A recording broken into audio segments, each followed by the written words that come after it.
Hello everyone. Today we talk about how to fix the app of WordUp. We will go to settings.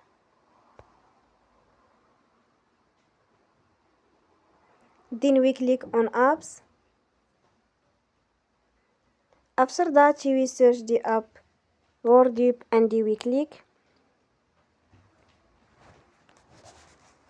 Then we will on force stop.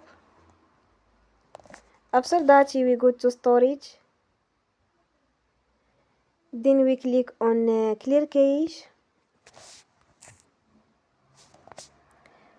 In the end, turn off your phone and you will recharge your phone again.